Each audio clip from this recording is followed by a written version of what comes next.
Pocatello, Idaho, on the campus of Idaho State University, the host site of the 2026 Big Sky Softball Championship, presented by Jam Bar. My name is Lone Kelso. I'm joined by Taylor Fitzgerald for Game 2 between the 3-seed Sacramento State Hornets versus the 6-seed Portland State Vikings. These two teams, they played, Taylor, just a little over a week ago. Yeah. A 3-game sweep for Sac State to jump from the 4 to the 3 and get a rematch again today. Keys for Portland State, Taylor. Yeah, for Portland State, it's going to be really important for them to have great pitching and great defense. Sheree Nakoa Chung is the workhorse of the Vikings pitching staff. She's going to get the ball today. She leads the team and the conference in strikeouts, inning pitched, and games started. She's also thrown 14 complete games this season, so it's going to be important for her to get ahead and mix speeds and locations, along with the defense being strong, to give Portland State the best chance to win. Offensive consistency is also going to be a big thing for them. They're going to need production behind the bottom of the lineup from hitters such as Mia Martinez, Abby Carsley, and Brianna Lutz, and timely hits with runner on base are going to complement the great pitching and defense nicely. And then the Jeremiah Johnson keys the game for Sac State. A pretty up and down season. They finished strong, 3 straight wins. Yeah, for Sac State, the offense is going to need to set the tone. The Hornets have one of the most explosive offenses in the conference and have the ability to score runs in bunches, so it's going to be really important for them to jump out to an early lead and make their opponents play from behind. It's also going to be really important for them to have consistency in the circle. They have one of the best pitching staffs in the conference. They lead the conference in ERA, opponent batting average, and least amount of runs and hits given up. So it's going to be really important for those Hornet pitchers to continue to do what they've been doing all season long, Logan. It's going to be a great pitching matchup for Portland State. Like you said, Sheree Nakoa Chung, the senior, all Big Sky honoree. Well, she'll pitch, she'll hit, she does it all for the Vikings, but she's going against a junior, and Alexa Ortiz, sub-3 ERA, also a Big Sky all-honoree. Offensively, Alexa Ortiz will be facing the likes of Brianna Lutz, Grace Johnson, Abby Carsley, all 3 of those players making the all-Big Sky honorees. But for Sheree Nakoa Chung, one of the best pitchers in maybe Big Sky history over her career, 4 years here.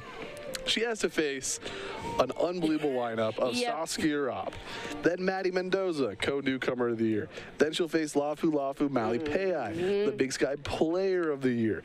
Then get through the 4 batters and you have to face Shannon Garcia. Erin Garcia is batting 6th. Melissa George batting 7th, and Ava Medellin batting 8th, followed by Faith Emerson batting 9th. But for Portland State, leading things off will be Grace Johnson, batting 2nd, playing 3rd base, Brianna Lutz, who we saw dominate Idaho State. We saw her Pocatello this year. Abby Carsley batting 3rd. Batting 4th will be Sierra Yamas. Sheree Nakoa Chung herself will bat 5th. Batting 6th, Mia Martinez. In the 7, 8, 9, Nicola Roscoe, Sophia Piatto, and Riley Gostad. And the flex of the game will be Grace Tony. Defensively for Sacramento State, pitching Alexa Ortiz, throwing to Shannon Garcia. First base, Melissa George. Over at second, Ava Medellin. Shortstop, Maddie Mendoza. Third base, Madison Evers-Lyles. Left to right, Faith Epperson, Saskia Robb, and Lafu Malipeai. Alexa Ortiz on the season, the junior, 2.99 ERA, 1.31 WHIP, 10-8 win-loss record through 103 innings. She has 99 strikeouts to just 49 walks, Taylor. Yeah, I think, like you said, it's going to be a really good matchup today with Ortiz in the circle. You're going to see a lot of side-to-side movement with that curve and screw. Likes to throw down as well, and she's a 32% overall chase rate. So, again, like similar to what we saw last game, likes to expand the zone when she gets ahead and really make hitters get themselves out. Winner will play Northern Colorado Game 4 today. So win, you play twice. Grace Johnson in the batter's box, takes a ball upstairs, and he's count 1-1. Grace Johnson on the year, batting .363, 809 OPS, 49 hits, 17 walks, and she's 16 for 18 on stolen bases if she's able to reach first here. The 1-1 pitch from Ortiz. Called strike. Yeah, Grace Johnson this year, the new career stolen base leader for Portland State. So like you said, a lot of speed at the top of the lineup, and if she can get on, it's going to be huge for Portland State, especially trying to strike early here in the top of the first. Last time Portland State played Big Sky Tournament in Pocatello, they had a dream run. Yes, all they the way did. to the championship. Incredible. A heavy senior team. Lost in, I believe, 10 innings? Yep, to Northern Colorado. Grace Johnson was on that Portland State team along with Sheree Nakoa-Chung. Brianna Lutz, Carsley was a transfer, but Lutz. But a lot different look Portland State this year, even from last year's team, in some key pieces. Regrouped under head coach Meadow McWhorter. The full count pitch to Grace Johnson from Ortiz. Misses. Is that not a full count pitch? I think. Oh, I had it as full. Yeah, That what? should be I think 4. that was ball 4. The first base coach is saying that was ball 4. Yeah, that's a walk. It is. It's ball 4. Right. Grace Johnson starts things off for the Vikings with a leadoff walk. And that'll be the dangerous Brianna Lutz, all second team third baseman, batting .340 this year, 976 OPS, which leads the team 3 home runs, 20 RBIs, and 17 walks. But she was held silent against Sacramento State in last week's matchup. Went 1 for 7 in that series with 1 RBI, 1 walk, and 1 hit by pitch. Takes the first pitch off the plate for a ball. So 1-0 on Lutz. Guys, you mentioned Logan Grace Johnson with the walk at first base, likes to run. Get this, she accounts for 57% of their stolen bases this year. So she is the running game. Yeah, it really is. State, no one else has more than 2 in the starting lineup. She is the running game. Lutz takes a called strike, evens count 1-1. Lexi Ortiz pitched against Idaho State, her lone time pitching in Pocatello. Wasn't able to record an out before getting out of that game. So she's trying to exercise some demons in the direct communications field circle. Out and off the plate for a ball. She's doing a really good job of hitting that outside corner, but I think they must just be a little low, maybe a little bit outside. And to Portland State's credit, really just been able to lay off and really trying to make her bring the ball up here. Portland State wearing the all black with white pinstripes. Sacramento State wearing the white tops with the green bottoms. 2-1 swung and missed. Grace Johnson stealing, and she is safe. So 17th stolen base of the year for Grace Johnson. And you had to know at some point she was going to be running and off with the pitch, and just does a really nice job of getting in there and get herself over to scoring position for Lutz. Now Lutz in the box, 2-2 count. Runner in scoring position, trying to strike first. Portland State, despite finishing last, it's a scrappy team. Ground ball up the middle. Grace Johnson's going to round third. No, she's going to be held up. So even with Johnson's speed, the third base coach, I believe it's Kelly Wilkerson, right? Third base coach? Yep. Yeah, she held Johnson. I guess first and third, no outs. May as well not risk it. Well, Saskia Robbins center field did a good job of charging this She is ball. a great. We saw Saskia Robb make some incredible plays Yes, this season. ESPN highlight of Robin, a home run from Alyssa Yee, I think, when she was here. And yeah, just a really good defensive center fielder. And like you said, now you have no outs, runners on first and third. Maybe try to make a little first and third something happen, especially with the speed of Grace Johnson. So if you're Portland State, it's a good start to the game for you. So Abigail Carsley, the redshirt sophomore from McMinnville, Oregon, transferring from Kansas a little bit closer to home, a couple hours to McMinnville from the Rose City. So no outs, runners on first and third. Carsley's first taste of Big Sky tournament play. She'll face Alexa Ortiz. Vikings looking to strike first. They have runners on first and third. First pitch from Ortiz on the way.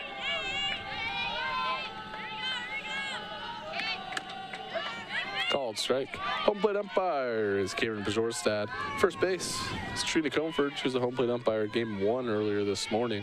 And Guillermo Villanueva will move over to second base.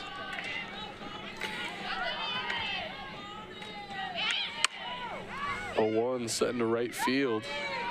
Alapei making the catch. Johnson tagging. She'll score. The Vikings strike first. They lead it 1-0. And that's a really good at-bat right there by Carsley. Just gets a pitch on the outer half and able to drive it over to Malapei in right field. Score Grace Johnson easily with the speed. One thing about the Sacramento State pitching staff as a whole is they really like to work the outer half of the plate, both to righties and to lefties. And so I think going in, if you're Portland State, you really just got to try to sit on that outside pitch and really just try to take it the other way. So Sierra Llamas' turn against Ortiz. One gone, one runner on, called strike. On the season, Sierra Llamas is just a freshman DP role today, batting .273, .710 OPS. Over 24 hits, a third of them have gone for extra bases. That one misses. He just count 1-1. Llamas against Sacramento State last weekend went 4 for 9, scored a run, had an RBI, and a double. The only extra base hit recorded by Portland State the entire weekend. Swing and a miss. So 1-2 quickly. Ortiz trying to settle in. Ortiz has gone up in the zone a little bit, a couple of times, one to Lutz and one to Llamas here, and she's been able to really see a lot of success getting these Portland State hitters to chase upstairs.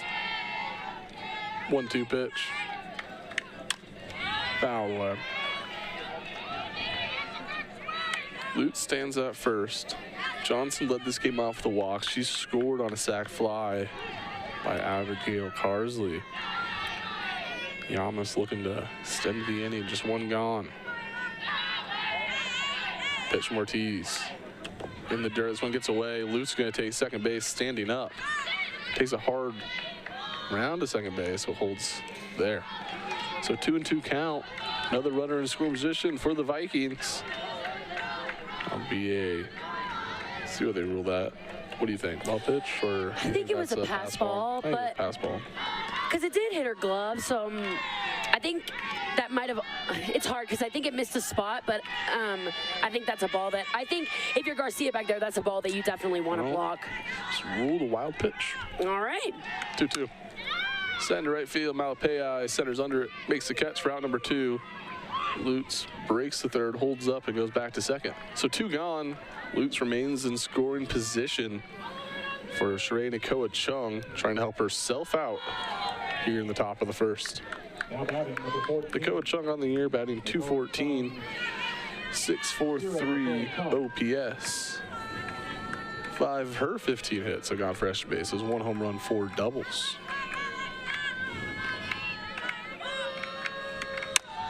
First pitch swinging, fouls it, the end of her bat to the right side for a foul ball. So 0-1 on Nakoa Chung.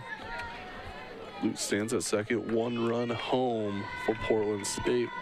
I like the bat Chung swinging. I know, the purple. Nice little lavender, lilac almost. I think so. I know, I saw a couple of them using that. I was like, okay. Oh, Gets nice it a pitch. chase. Or way ahead of it, I should say. Change up by Ortiz right there. Haven't really seen that this inning so far, but there, just a beautiful pitch. Sold it very well and gets Nakoa Chung swinging. 0-2, 2 outs, runner on second. Ortiz looking to get out of it. The pitch. Fouled away. I think if you're Portland State here, with just how notorious this Sacramento State pitching staff is and how much success they've been able to save this season, I think when you got runners in scoring position, you have to capitalize, especially early in the game here. Obviously already got out to a 1-run lead, but with Lutz out there at second base, really trying to capitalize on that here. Just misses. 1-2 count now from Ortiz to Nakoa Chung. Vikings would love to add on. Already out to a 1-0 advantage here in Game 2 of the Big Sky Conference Tournament presented by Jam Bar. Caught by the first baseman, Melissa George. That'll retire the side, but not before Grace Johnson and Portland State jump ahead to a 1-0 lead. You're watching the 2026 Big Sky Softball Championships presented by Jam Bar right here on ESPN+. What you put in determines what you get out. This is true for sports. You've got to be willing to do the hard work. There are no shortcuts. That also holds true for how you fuel your body. At Jam Bar, we take pride in only putting the cleanest whole foods in our organic energy bars. No fad diets, no false promises. Just healthy ingredients to power your performance. Jam Bar, the official energy bar at the Big Sky Conference. 1. Some say it's the loneliest number. But when one is a collection of many, one can stand for all. At Blue Cross and Blue Shield of Montana, we've been your one local and trusted healthcare partner for 85 years. And through every journey, our one true focus has remained the same: to elevate the highest levels of preventive care and overall wellness, one member at a time. Always keeping you and the ones you love at the center of everything we do. Pocatello. Is it a noun or a verb? Either way, let's Pocatello. You can do all this. Or this.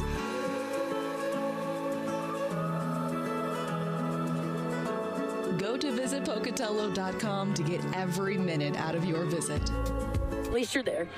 Welcome back to beautiful Pocatello, Idaho, the heart of eastern Idaho, the Portland Valley, here at Direct Communications Field at Miller Ranch Stadium on the campus of Idaho State, as Saskia Robb will lead things off against Sheree Nakoa Chung. Sheree Nakoa Chung on the season, 3.77 ERA, 1.36 WHIP, the 9-11 win-loss record, 131 2/3 innings pitched, 99 strikeouts, 238 walks. Starting lineup for Sacramento State, Saskia Robb leading things off, followed by Maddie Mendoza, Player of the Year, Lafu Malapei. Matt Severs-Lyles batting cleanup, followed by Shannon Garcia and Aaron Garcia. Wilson George batting 7th, followed by Ava Medellin and Faith Epperson. Defensively for Portland State, Nakoa Chung throwing the ball to Abby Cardsley. Over at first base, Sophia Piatto. Second base, Grace Johnson. Over at short, Mia Martinez. Third base, Brianna Lutz. Left to right, Riley Gostad, Nicola Roscoe, and Gracie Tony. 0-2 to Saskia Robb. Pitch from Nakoa Chung. Tries to get her to chase upstairs. Misses. A 1-2 count.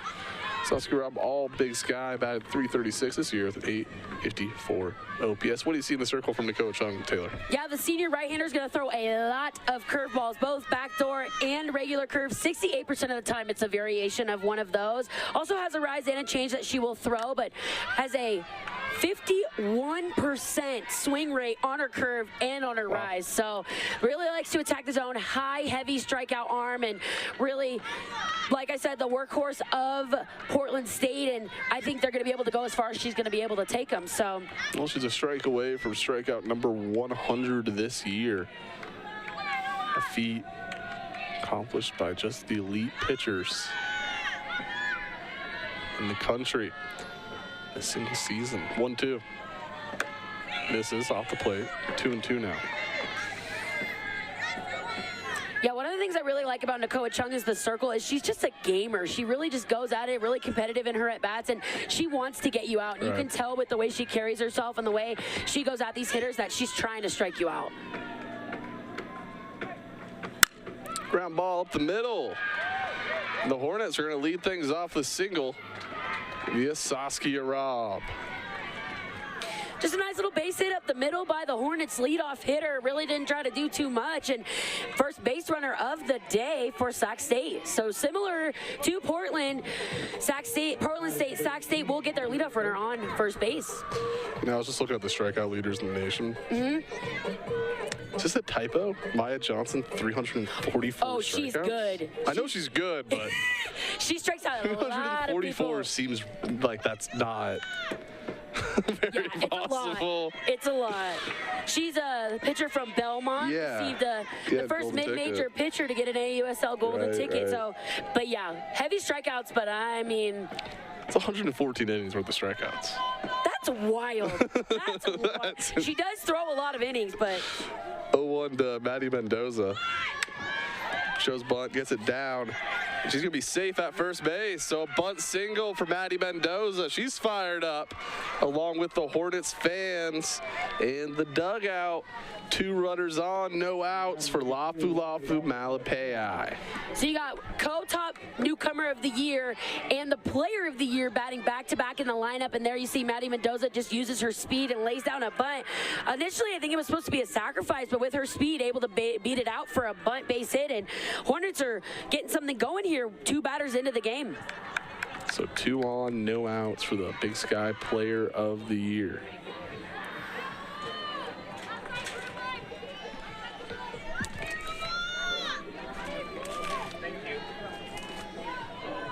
So Lafu at the plate. 2 on, no outs. Nakoa Chung looking to record her first out of the ball game. This is upstairs for a ball.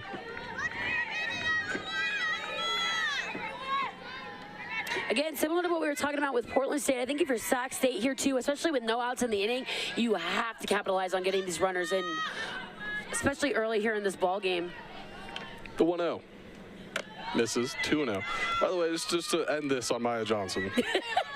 She has 184 innings pitched. Wow. And that many strikeouts. So 114 of her 184 innings have been all strikeouts. Wow, I could never relate. Yeah, oh my goodness. I could never relate. 2-0 to Lafu Malapei. This one driven into right field. It is off the top of the wall. It'll go station to station. It'll be a long single from Malapei. The bases are full of Hornets to start things off.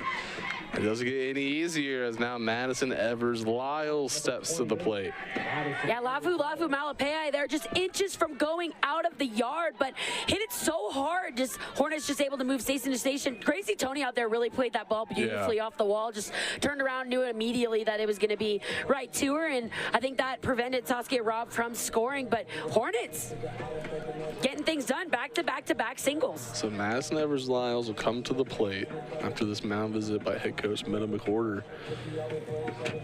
On the season, Madison Evers-Lyles has 10 home runs, 37 RBIs, batting .329 with a .970 OPS. The successor to Laywood Day at third base.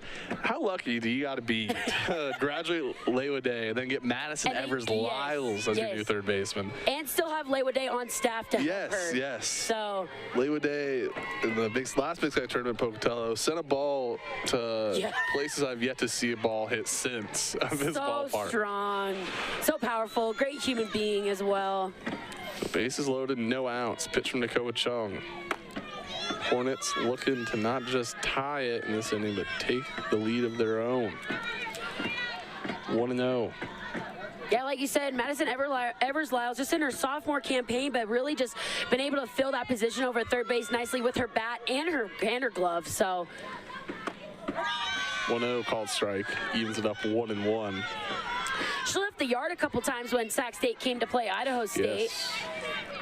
Yeah, she was the most dangerous bat in that series for Sacramento State. Lafu uncharacteristically was actually held relatively, I think, 2 for 13 or something like that? Didn't really, I think, record. And he hits until the third game, I think, or something like that. She had 1 hit in the first game, in the 7th inning. Her hit streak was almost over. The second game, her hit streak, I think it was at 25, ended. And then the next day she had multiple hits. Swing and a miss. So 1-2 now on Madison Evers-Lyles.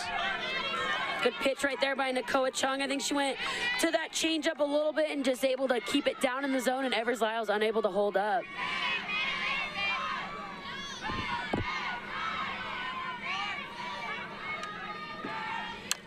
One, two, fouled away. Nakoa Chung a strikeout away from 100 on the season.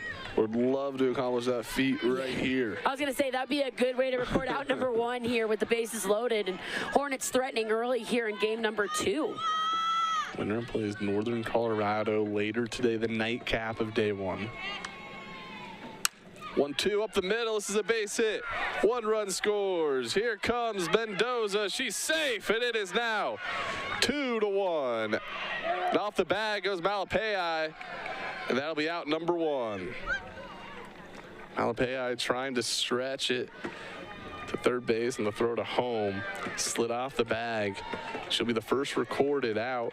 But nevertheless, 2 runs scored off an RBI single by Madison Evers-Lyles, and it's 2-1 Hornets. Yeah, again, just another good piece of hitting. Just didn't try to do too much. Just hit that ball right back up the middle, similar to Saskia Robb. And Hornets go up 2-1, like you mentioned, Logan, here in the bottom of the first inning with runner at first.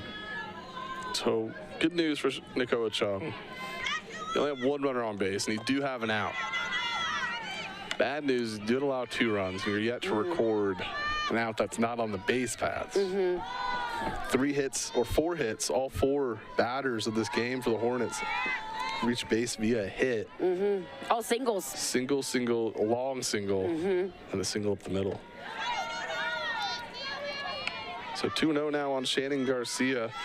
Her and her sister Erin batting 5-6 here. The opening round of the Big Sky tournament. That's got to be pretty cool. Jambar. Hitting back-to-back with your sister, playing college softball together. 2-0. 2-1. But yeah, Garcia taking over the catching with the injury early in the season to Katie Marsh, who last time she was at Pocatello at the Big Sky tournament had a huge tournament for Sac State. 4 or 5 home runs? Something like that. Nuts. It was nuts. 2-1, driven into right field. This is a base hit. Make it 5 straight hits for the Hornets. It's time by Shannon Garcia. We'll be first and second with 1 out for Erin Garcia. I really like this approach that Sac State has had in this first inning here. You can tell they're not trying to do too much, as we talked about, and you see here Shannon Garcia just taking a ball the other way. But I think against a pitcher like Nakoa Chung, she's going to supply a lot of the power because of how hard she throws. So you just got to get the barrel out in front and let the ball do the rest. So Erin Garcia, the junior DP in this game, batting .260 on the year.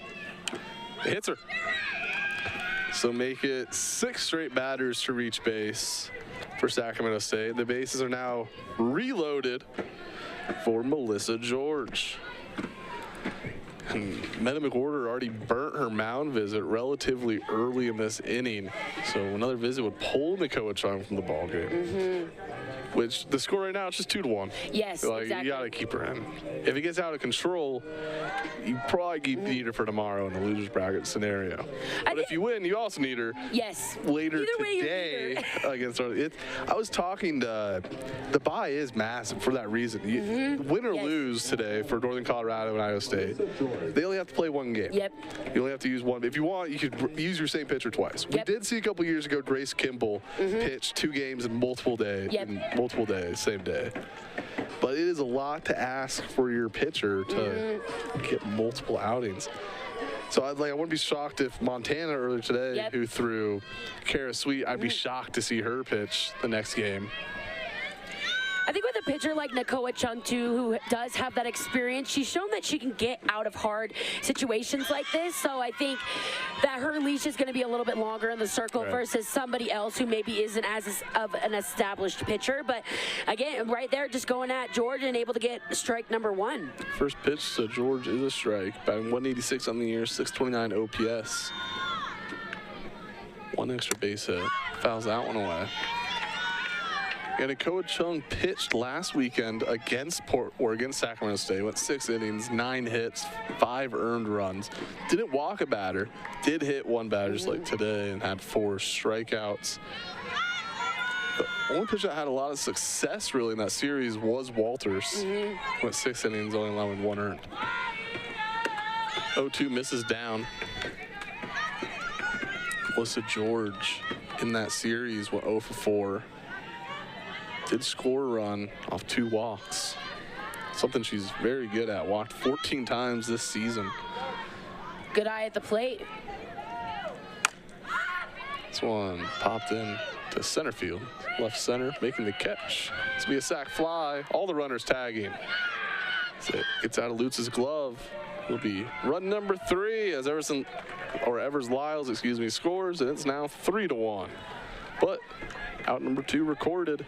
Still 2 runners in scoring position. Just a good piece of hitting right here. Again, these Hornet hitters just putting together some really good at-bats, but here, George able to elevate the ball enough to get it out into center field and easily score Evers-Lyles, like you said, to give the Hornets their third run of the inning.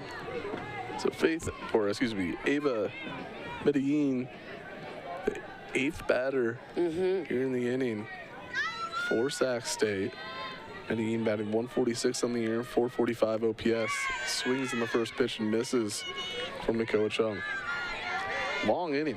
Last game flew by, about 2 hours. Yes. We're about 30 minutes into this one, and we haven't cut out of the first inning. So that's the difference between I was shocked that, wow, we're on track after one game. We actually have to start at the time we were told. Yeah, I feel like that was almost too good to be true. Yeah. But that's okay. One game, that's a new record for us. Oh, yes, so yes. We'll take it. We'll take it. 1-1 to Ava Medellin. Yeah, last game there was offense, but a lot of it was quick fire offense. It was home runs. Home run, home run, home run. 2 out singles with 1 runner on. This game, a lot of pitches being expensed by Nakoa Chung here in the first inning. On the other flip side, Alex Ortiz now about 20 minutes sitting over on the dugout. Well, and the thing with the Hornets hitters, too, is they've all just been singles. Just nice little short singles, good pieces of hitting, and don't have an extra base hit on the day yet. So 2-2 now on Medellin. Trey Nakoa Chung. Love to escape this with just allowing 3. Inning that could have ballooned rather quickly, bases loaded, no outs. I'd take it as somewhat of a win. Absolutely. 2-2. Swing and a miss, strikeout number 100 on the season for Sheree Nakoa Chung. Gets Portland State out of the inning, but not before 3 Hornets cross home plate. The score now. Portland State 1, Sac State 3. You're watching the 2026 Big Sky Softball Championships presented by Jam Bar right here on ESPN+. In the bottom of the first inning.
By Sac State.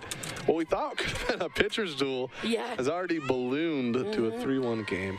Sac State searching for their first tournament championship trophy since 2018. A long 8 years since then for Portland State, looking for a 3rd trophy, first since 2021. They won the first ever Big Sky tournament in 2013. That one was here in Pocatello. Then got close in 2024, but fell to Northern Colorado. Got to the if game until Miley Morales happened. Good old Miley Morales. We'll see the winner of this game take on that Northern Colorado team. What could be a rematch of the 2024 championship game, or Sac State, which could be a rematch of one of the more thrilling series this year, a 2-1 series win versus Northern Colorado. 2 teams that have consistently been at worst middle pack, at best competing for championships every year of the Big Sky inception. This is the last year Sacramento State is in the Big Sky. They'll be joining the Big West for all sports other than football, which will be joining the Mid-American Conference. They'll be playing in beautiful Toledo, Ohio, Splancy, Michigan. But going to see a little bit more of the country. Big West, a great softball conference. Oh, yeah. Cal State Fullerton. Long Beach, Santa Barbara, UC Davis. Not anymore. UC Davis going to the Mountain West. That's right. Forgot about your realignment. Sorry, that's my bad. They were there. They're there now. They're avoiding Sac State. Yes. Yeah, they did that on purpose, I think. Full count misses to Mia Martinez. So leadoff walk, back-to-back innings for the Vikings. Puts them in business for Nicola Roscoe, the 7-hole hitter, center fielder, batting .244 this year, .647 OPS. Still searching for her first home run of the year, has 6 doubles. And if there's a good place to hit your first home run, it's 1 in Pocatello on this field. It's 2 if we're happen to broadcast the game. Oh, of course. Of course. The amount of first home runs we've called.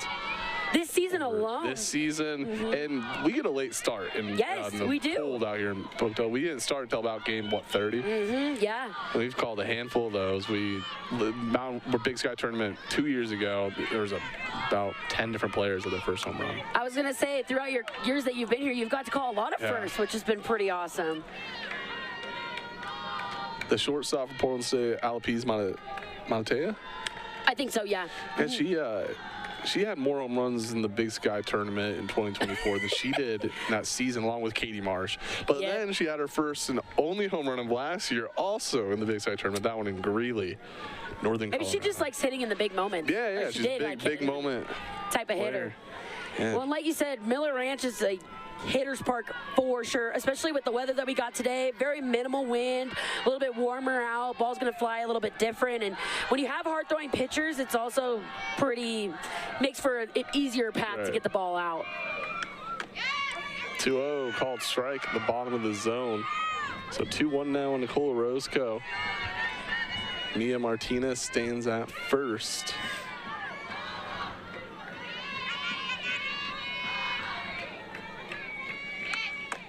Swing and a miss.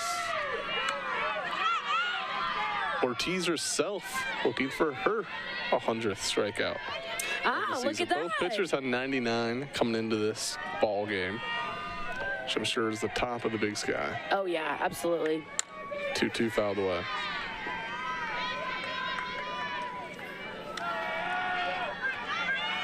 Yeah, we talked about this a little bit on the last broadcast, but one of my favorite things about the Big Sky tournament in general is just you never know who's going to rise to the top and who's going to kind of come out and be that hero for their team. And sometimes it's people you expect, and sometimes it's people you don't expect. Double play opportunity. They'll just get the one. Be a fielder's choice. Evers Lyles tossing it over to Eva Medellin, who threw a little bit high. I think Roscoe to reach first regardless. I think so too. She's got some good speed.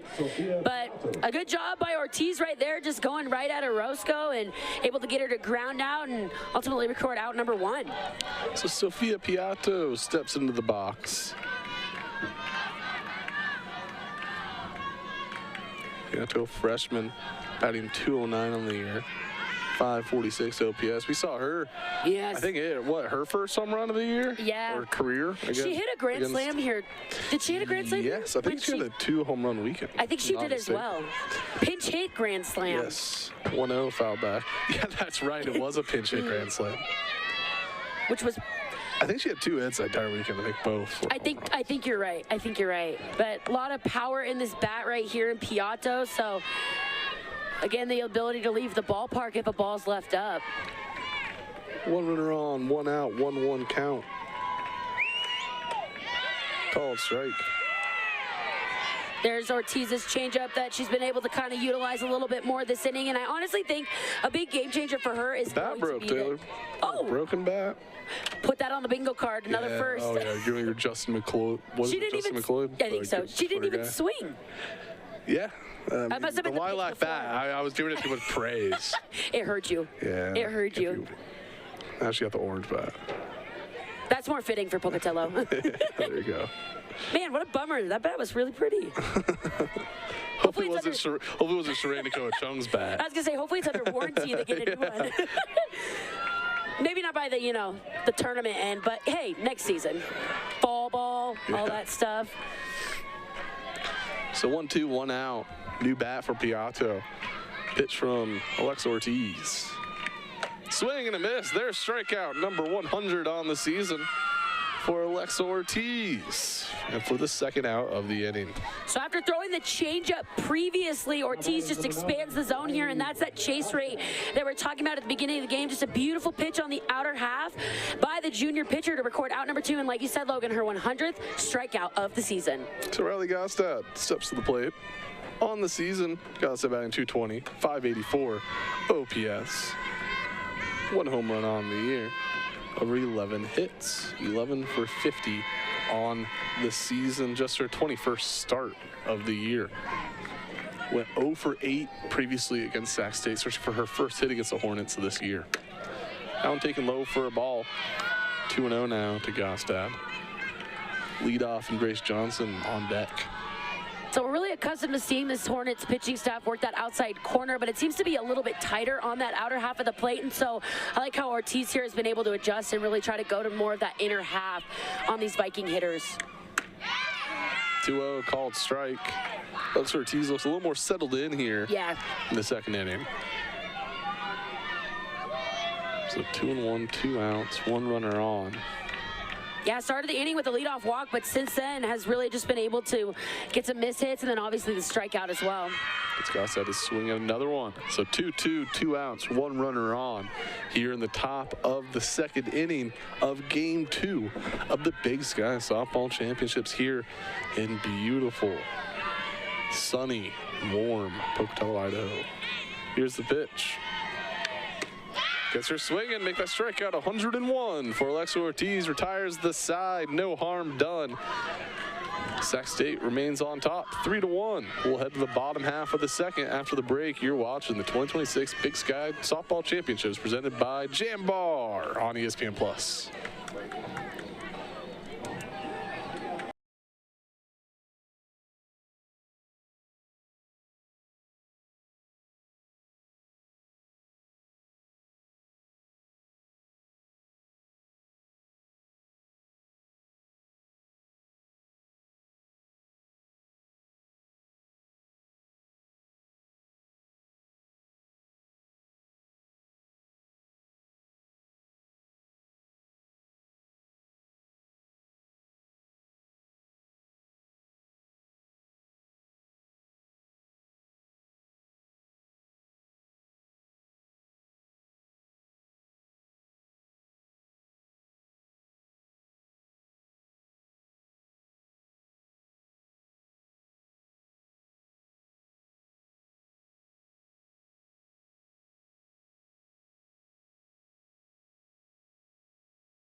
I would love to.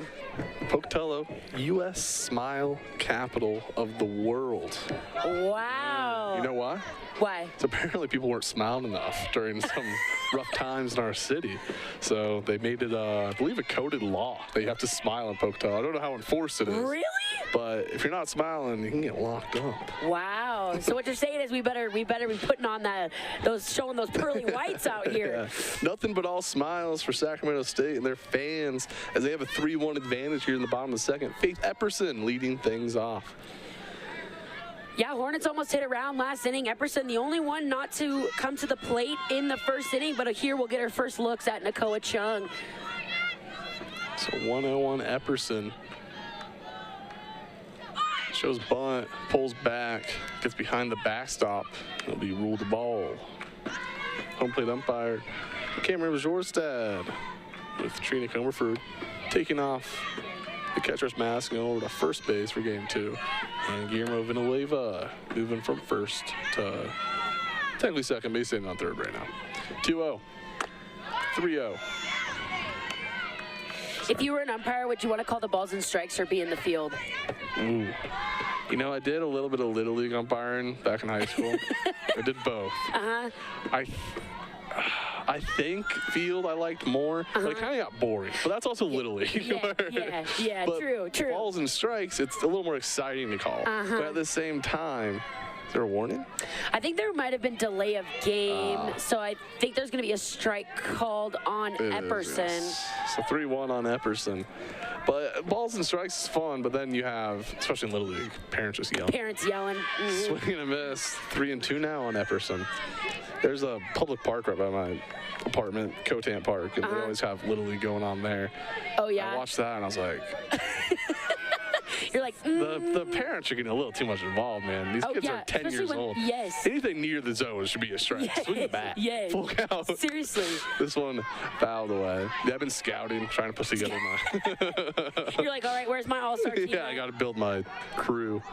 Hey, you got to have something to do during the summer. Yeah, right. I'll start broadcasting. Yeah, in between softball season and soccer season, yeah. you got to have something to do. Got to give me a job. Yeah, there you go. Full count pitch to Faith Epperson. High fly ball over to center field, and making the catch is Nicole Orozco for out number 1. Really great job right there by Nakoa Chung after throwing 3 straight balls to Epperson. Got a little bit of help with that delay of game violation that ended up being a strike, but then 2 straight pitches, and then after that just gets her to pop up to Nicole Orozco out there in center field. The top of the order for Sac State, Saskia Robb, 1 for 1 with a single. Even out this ball game, came around and scored one of 3 runs in the bottom half of the first inning. First pitch, line out to Brianna Lutz for out number 2. That was a great hit right there by Saskia Robb. Really let the ball get deep, hit it hard, but Brianna Lutz just able to glove that over at third base and record out number 2. As you get a look at that right here, just a laser off the bat, but Lutz with the great reflexes will record out number 2. So 2 gone for Maddie Mendoza. Mendoza also 1 for 1 with a single, also came around and scored. Yeah, bunted in her last at bat that I think initially was attempted to be a sacrifice, but then ultimately able to beat it out to record a base hit. So she moved the runner and she got herself a base hit knock. So, you know, not too shabby of a way to start the day. One of the star shortstops in the conference, along with Cameron McDonald and first team Anna Cockhill. Anna Cockhill had a three home run performance in game 1, as this one's lifted to right, and making the catch is Grace E. Tony to retire the side. So 1-2-3 inning for Sheree Nakoa Chung. Good bounce back inning for the Vikings. They'll look to tie the ball game in the top half of the 3rd. You're watching the 2026 Big Sky Softball Championships, presented by Jambar, right here on ESPN Plus.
Game 2 of the 2026 Big Sky Softball Championships presented by Jambar. Top of the order for Portland State. Grace Johnson walked her first plate appearance. This time, ground ball, Evers Lyles tosses to first.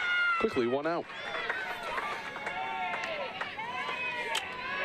Nice job by Ortiz right there, just to go at Johnson and get her to ground out after walking her the first at bat. But I was just going to say, it's going to be really important for Portland State to try to get Grace Johnson on. As you see there, Evers Lyles was playing right up in the face of Grace Johnson, and just really good reflexes, able to throw it out over to George over there for out number 1. But that's a huge out for the Hornets. Brianna Lutz, 1 for 1 with a single. This time a diving catch by Maddie Mendoza for out number 2.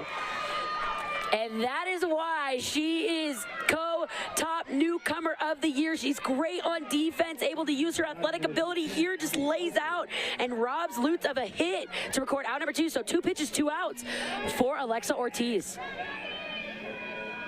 So Abby Carsley with 2 outs. Sack fly, the lone RBI for the Vikings in this ball game.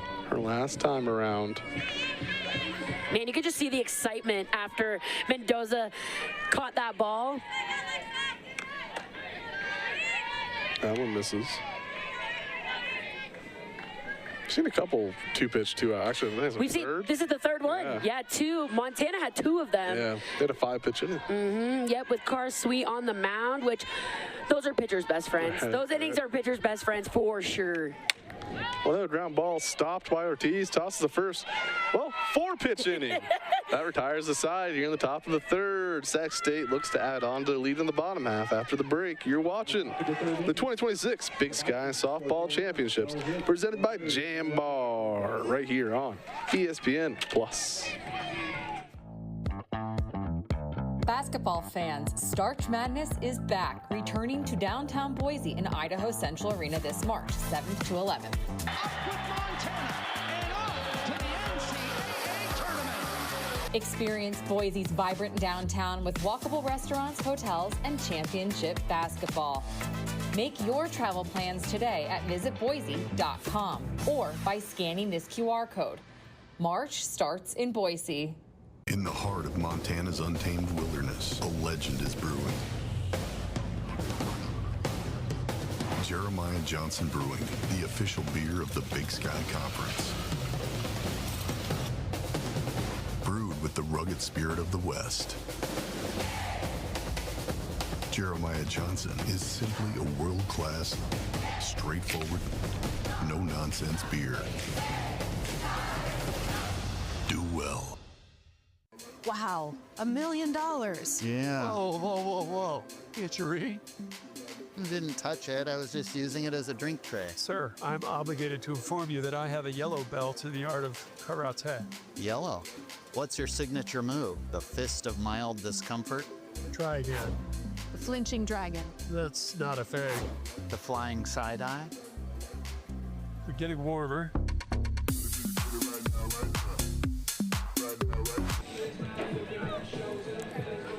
Top of the 3rd, or bottom of the 3rd inning. 3-1 the score. Sac State leading Portland State. Lafu Malipeai leading things off. And one of the longest singles of the season you'll ever see. Off the top of the wall. I think that's great job by Gracie Tony, though, to look like she was under it for enough to trick the runners into not really running. Tony. There's a reason she's a defensive flex. I was going to say, I put her on my all-defensive team when they were here, so she made that Sports Center play at Montana, and then that right there. But, yep, I think that's probably the longest single I've ever seen hit at this field since I've been here for 3 years, so, you know. Oh, misses. 1-1. Yeah, all defensive team, probably Kearns at catcher. Oh, yes, absolutely. First base is actually pretty tough. First base is tough. Second base, Belle Navarrette's close. Yeah, she's up there for sure. Shortstop's a real Anna Cockhill, Maddie Mendoza. Cameron McDonald. Yeah. Ground ball. And Mia Martinez wants to be added to that conversation. I was going to say, speaking of shortstops. Records an out. And Malipeai for out number 1. That'll bring him to the plate. Madison Evers Lyles, 2 RBI single. Her last time around, giving the Hornets the lead. Third base is very tough. Oh, Lutz could be in that conversation. Evers Lyles could be in that conversation. Dudley. Kennedy Dudley's up there. And outfield is Tony, Saskia Robb. Ava Brown's made some great plays. Ava Brown. Why am I blanking on the center fielder or left fielder for Montana? We just broadcasted. JoJo? Yeah, Christians. Yep. Christians. Yep. Great defender. There's a lot of really great defense among this. Better than a lot of years. There's some years there'll be teams where it'll be like ground ball. You'd be like, I don't know. Oh, yeah. Like 20%. This year, it's really, it's very, it keeps elevating every year. Yes. Big Sky. The competition level this year has been the best I've seen in my 3 years covering it. So 2-0 on Evers Lyles. Pitch from Nakoa Chung. That one fouled away. I mean, it's very evident that there were no sweeps until the final week. There's one, and it was Montana against Portland State. And Montana and Weber State. Yeah. So 2 before the final weekend, and then. That is right, yes. Yeah. And then, I mean, the champion, Idaho State, were the only team to not sweep anyone or get swept. Yeah. As Sac State swept Portland State. We had Northern Colorado sweep Weber. And then Montana got 2 sweeps. Yeah. Versus in years past, like last year, Idaho State. Yeah, swept everyone really besides Portland State and Sac State. Yep. So like you said, I think the pitching in the conference, the hitting in the conference, and the defense just continues to elevate each year. And I think it's such good exposure for our sport in this conference specifically as well. 3-1 called strike on Evers Lyles. Running the count full on the... Also, as a former pitcher, I just really love defense. Yeah. Like when an outfielder makes a diving play, you're like, thank you so much. I appreciate you. So full count, 1 out. Pitch. Out of the way. El Gonzalez, another great defensive catcher. Oh, yes, yes. Shannon Garcia's done a really nice job behind the plate for Sac State as well, especially, I think, initially, they're going to have Trina Comerford's going to check the ball, from the rosin. You don't see that too often. There's some, like, very iconic pitches by Greg Maddox where he makes the ball, like, float at the home plate. And he says because they wouldn't actually take today, the ball gets taken out every pitch. Yep. But they got a couple cuts on it, and he utilized it by throwing it. Spinning it. Yeah, it's more spin. Ground ball right back to Nakoa Chung. Goes over to first for out number 2. So quickly, 2 outs. Lexa Ortiz retiring the last 5 batters she's faced.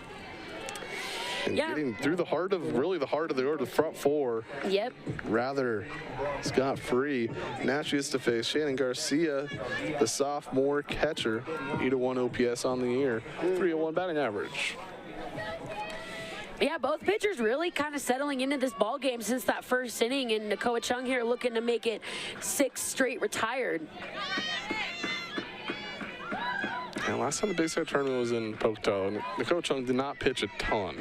It was all Grace Kimball. It was mainly just Grace Kimball. And Sophia Frost. Yes, and Sophia Frost. It was just a tandem of those two. Entirety. Grace Kimball threw, I think, like 200-something pitches in one day over 2 games. Oh, my goodness. Her run in that tournament was incredible. When I saw her come out. Yes. Like, like I said on broadcast, there's no way they'll go back with Kimball. She threw 150 pitches in the first game. And then she came walking right back out there. Oh, man. Then she shut him down. Yes, yes. So 2-0 on Shannon Garcia. Yeah, what she was able to do in that tournament was pretty incredible. 2-0, 2 outs, no one on. The pitch. Grounded foul. Game after this one will be Idaho State, the 1 seed, taking on the 4 seed Montana Grizz. Game after that will be Northern Colorado, the 2 seed, taking on the winner of this ball game. Loser of this game will take on the loser of the next game on game 5, which will be the first game tomorrow morning. 2-1 fouled away. If you're a softball fan, this is like the perfect week with all the tournaments going on, and then selection show Sunday coming up, and then regionals, and on the road to the Women's College World Series. So a lot of great softball. And that's another difference in the Big Sky tournament this year. They don't play on the weekend. Yes. On Thursday. Yes. So all the teams will be back home by the Big Sky or by the selection show.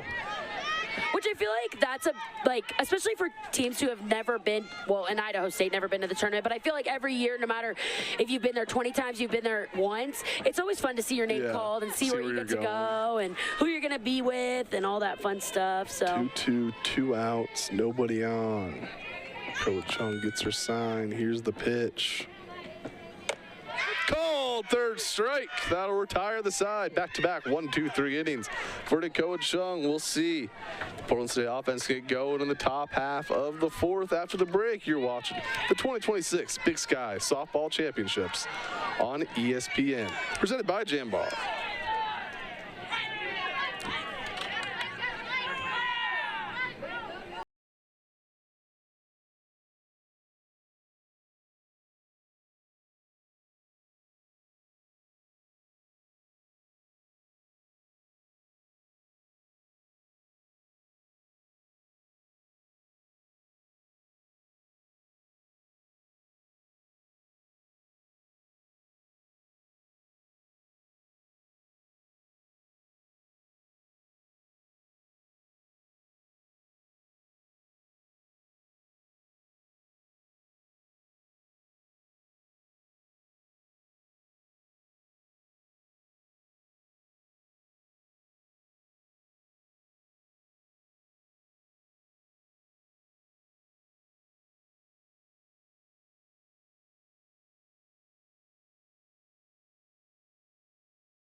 But do you know that ESPN, I should say, is now the home of MLB.TV. You can watch all out-of-market games, live or demand, all in one place, Taylor.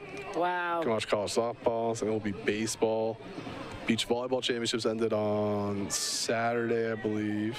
So many options at your fingertips. Track and field championships. I think lacrosse is in their conference championships. Baseball will be entering in next week, or at the end of this weekend. It's one of the best times of the year to be a sports fan. Oh, absolutely. Golf's in full swing. No pun intended, full swing.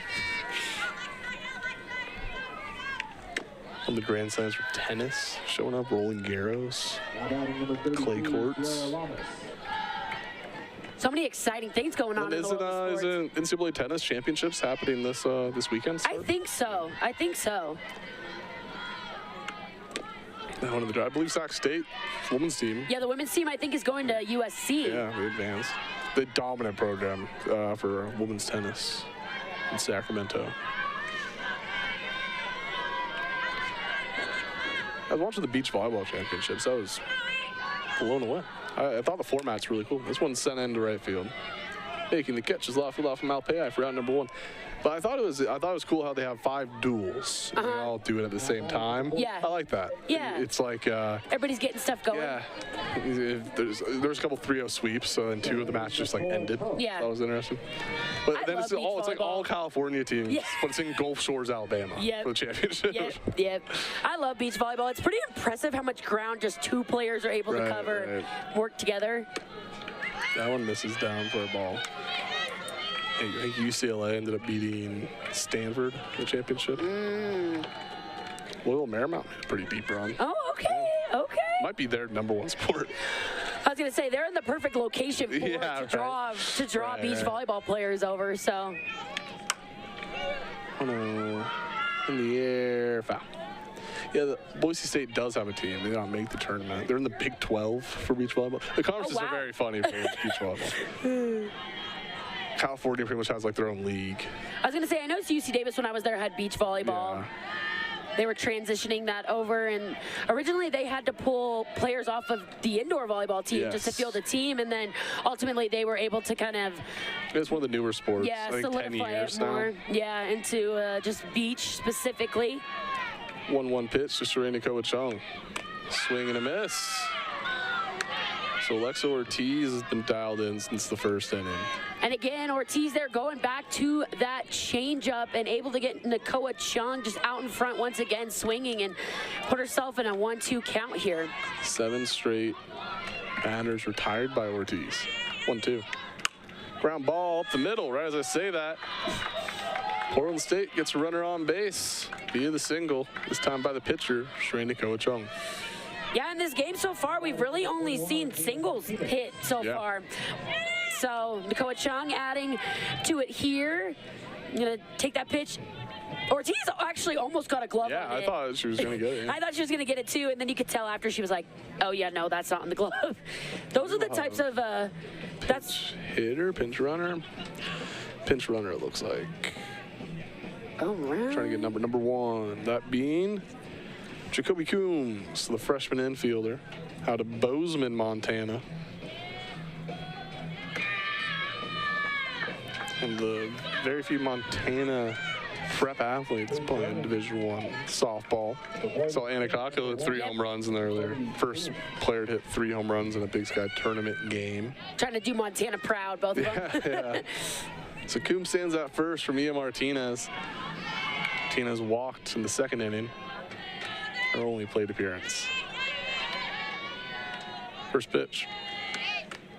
Called strike. So 0-1 on Mia Martinez. Coombs stands out first via the Shrey Nakoa-Chung single. Pitch from Alexa Ortiz. Fouled away. So quickly 0-2 on the freshman shortstop. Made a great play in the last half inning, picking a ball and throwing her out at first base. I think another cool part of all these good shortstops, they're all back next year. Yes. Cocktail's only going to be a senior. Mendoza is what? Going to be a junior next year? This one's sending to shallow right field. Malapei making the catch for out number 2. Cameron McDonald will be a junior, senior. so McDonald and Mendoza will be seniors. And then Mia Martinez will be a sophomore. Yeah. So almost every shortstop returning. I'm trying to recall one of the Colorados. Is it, oh, shoot. We'll figure it out. They're playing. They're playing. They're playing later. Couple hours. Well, and then Sienna Solis is Sienna Solis as well. Yeah. It's one foul away. Tegan Smith getting some time there earlier today. Yeah. She's just a freshman, I believe. So a lot of young talent coming up through the Big Sky. So 0-1 on Nicole Roscoe. 2 outs, 1 runner on. Roscoe representing the tying run at this moment. Oh, really nice pitch right there by Ortiz. Going to that off speed. Must have missed just a little bit low, I think. But trying to change the eyes of Orozco. So 1-1, 2 outs. Ortiz looking to get through 3 consecutive scoreless frames. The pitch. Chopped that foul. I think the hit and run might have been on there. I think so. So 1-2 now on Orozco. This would be a great time for Orozco to hit her first long shot of the year. Yeah, no better place.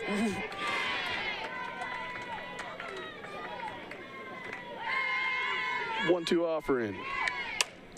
Put into right field, stopped and caught by the second baseman. Ava Medellin retiring the side here in the top of the 4th. So another scoreless frame by Alexa Ortiz keeps the score. Sac State 3, Portland State 1. Sac State looking to add on to their lead after the break. You're watching some college softball, some Big Sky softball on ESPN+.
bottom of the 4th inning. Aaron Garcia to lead things off versus Sheree Nakoa-Chung. A 2-run lead for the Hornets as we enter the later stages of this ballgame. Halfway through it. Caught by Brianna Lutz for out number 1. That's the second play over there that Lutz has made, and again, just hit hard, but right at her, able to glove it up, and 1 pitch, 1 out for Nakoa-Chung here in the bottom of the 4th. So it's Melissa George's turn. 7-hole batter. That one she had to range a little bit more to her right side, but easily able to secure it for out number 1. All right.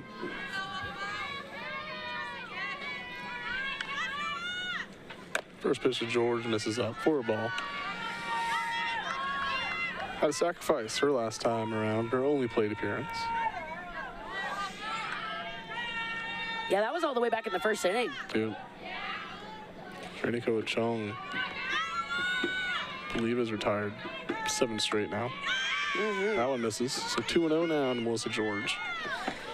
Yeah, like we said, really kind of had a little bit of a rocky 1st inning, but only giving up singles, and then since then has been able to settle in, and she's been able to retire 9 straight. 9 straight. Dating back to the 1st inning. That's correct, that's correct. Pop fly, outer rim, and foul. So a long strike into foul territory makes it a 2-1 count on Melissa George. I think this is the type of game that we were originally expecting to see in the beginning with the pitcher's duel, and both of them have kind of settled in a little bit more, and hits have been harder to come by as the game has gone on. Yeah, 1 run, 2 hits, no errors for Portland State. 3 runs, 5 hits, no errors for Sacramento State. So misses, 3-1 count to Melissa George.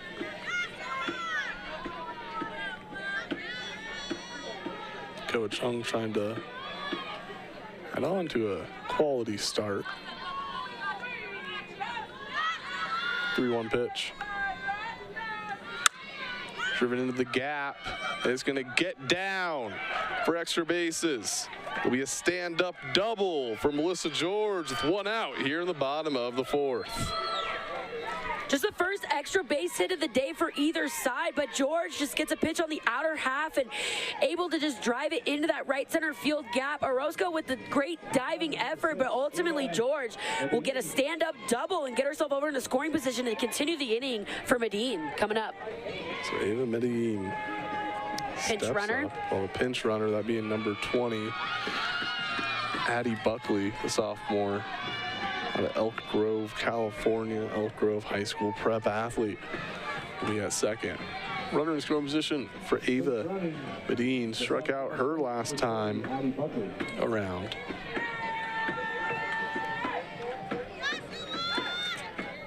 Add on to their lead.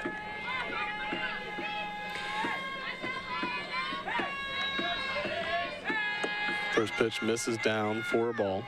Yeah, Medine made that great diving play at second base to end the inning, so here she's going to get a chance to contribute on the other side of the ball with an opportunity here with Buckley standing out at second base.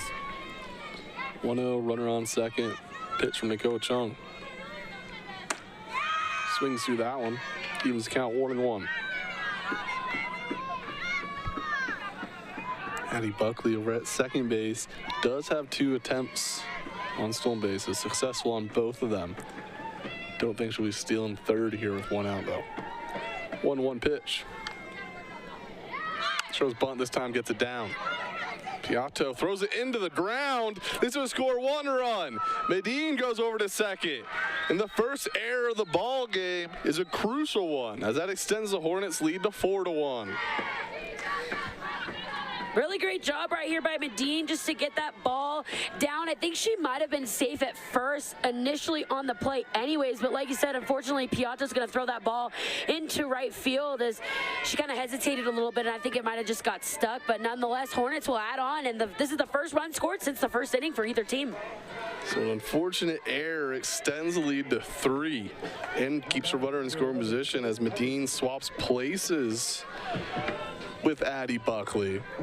So it is now 4-1. Faith Epperson, the 9-hole hitter, trying to extend the lead even further.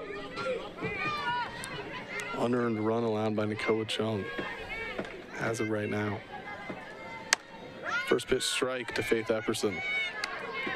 About 30 minutes after this game, we'll have Game 3 of the Big Sky Tournament between the Idaho State Bengals and the Montana Grizzlies, a rematch of the regular season championship series held in Missoula last week, as we're starting to notice more Idaho State fans piling in here at Direct Communications Field. This one caught by Mia Martinez for out number 2. Yeah, you can see there, the Idaho State fans, there's a banner out in right center field that says "Fear the Roar." So they are showing up and showing out. I see a large white flag in center field. It's a beautiful day in Pocatello, 70 degrees now. Wow. Lifted into left field and deep, foul territory. Foul.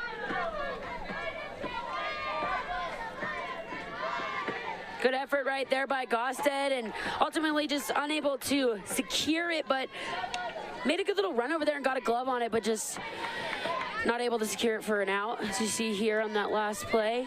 Saskia Robb 1 for 2. A base hit, came around and scored, and then lined out. Her last at bat came in the second inning. 0-1 pitch. This is high. You just count 1-1. Yeah, she had that line drive that she smoked right at Lutz over at third base, but she was able to grab it, and she's had 2 of those hit at her today so far. 1-1. This one into foul territory, now to play. Coach Chung strike away from getting out of this. Trying to strand Medine over at second base. 1 run home in the inning. Via double, came around to score on an error.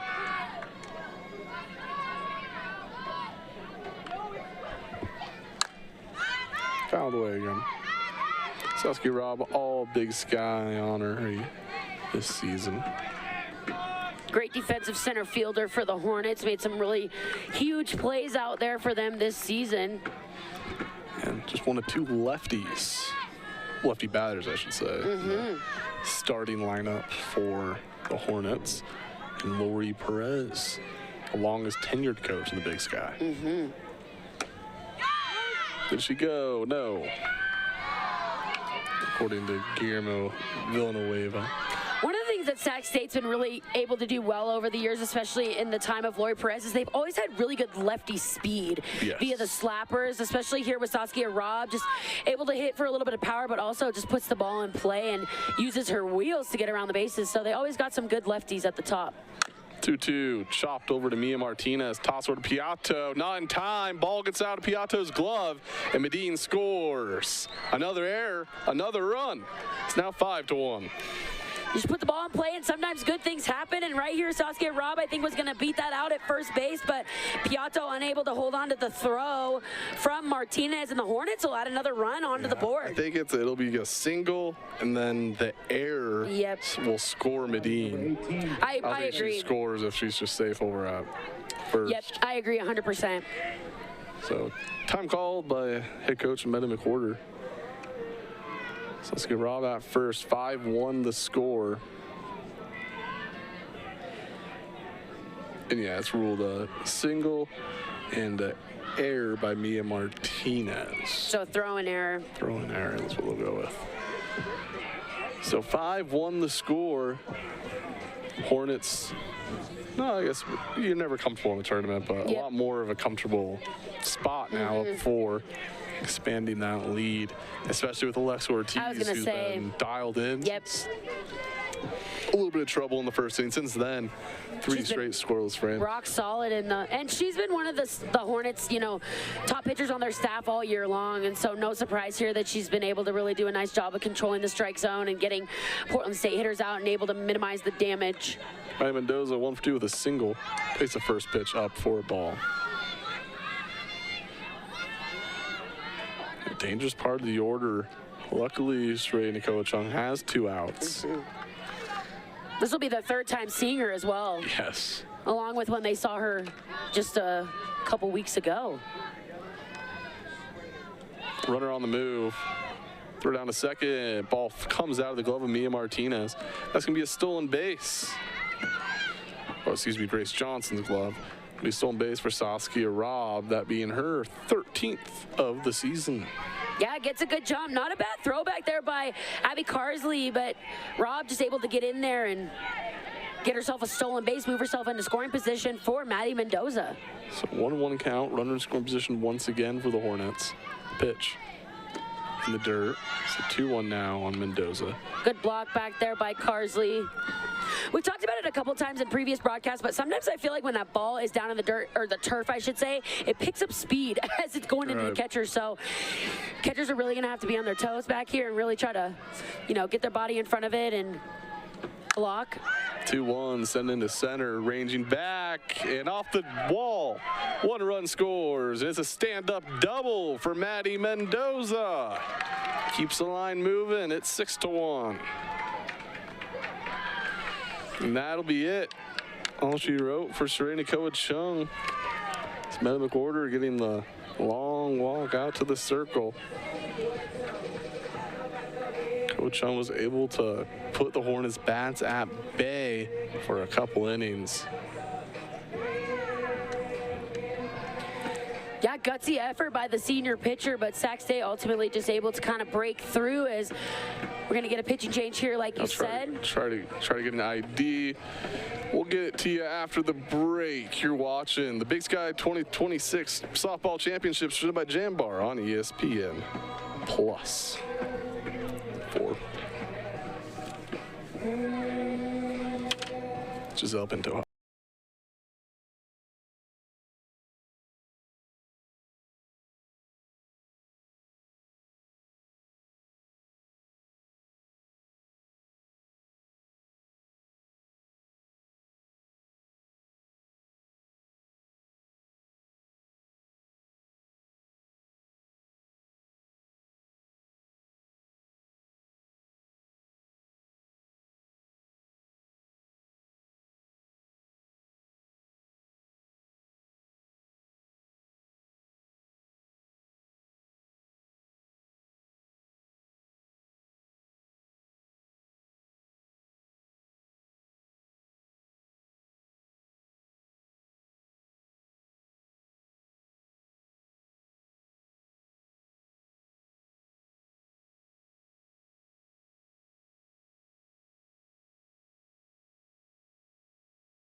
On the season,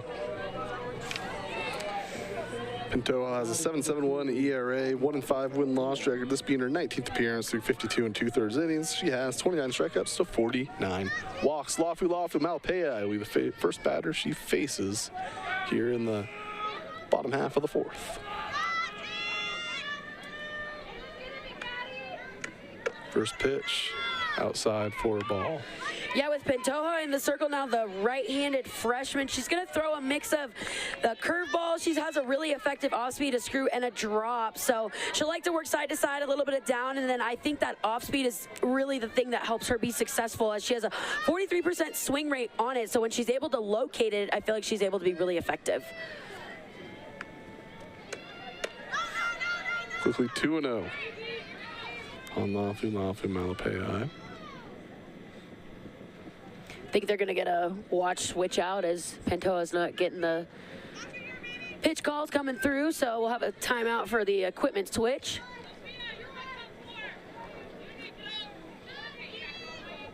Nothing's worse when that watch doesn't work. Yeah. And you're standing on the mound and you're like, okay. Yeah, the Cubs broadcaster, Bushi, went on a little tirade because they have pitch comm. And the amount of pitch comm malfunction, he's like, it's just being automatic ball at this point. If you have to spend 30 seconds fixing your device that's been around for 3 years. Yep. Like, it's usually just have to turn the volume back up. It's like this. You're like, come on now, let's do that. Right. So 3-0 on Lafu Malapei. First base is wide open. See if they just give it to her here. Pitch. And it's almost a pitch out. Malapei reaches first. So two runners on for Madison Evers-Lyles, who with one swing of the bat can make this an 8-run advantage. Madison Evers-Lyles. Yeah, singled in her first at bat of the day with 2 RBIs. Looking to add on here as she'll face Giselle Pantoja for the first time today. That's tough when you come into a game and the first batter you got to face is Player of the Year Malapei. Right. But looking to settle in here and go right at Evers-Lyles and record out number 3 and let the Vikings go back to work hitting-wise. First pitch. Evers-Lyles misses. None of these pitches have been relatively close. They've all been missed pretty up. Very far up.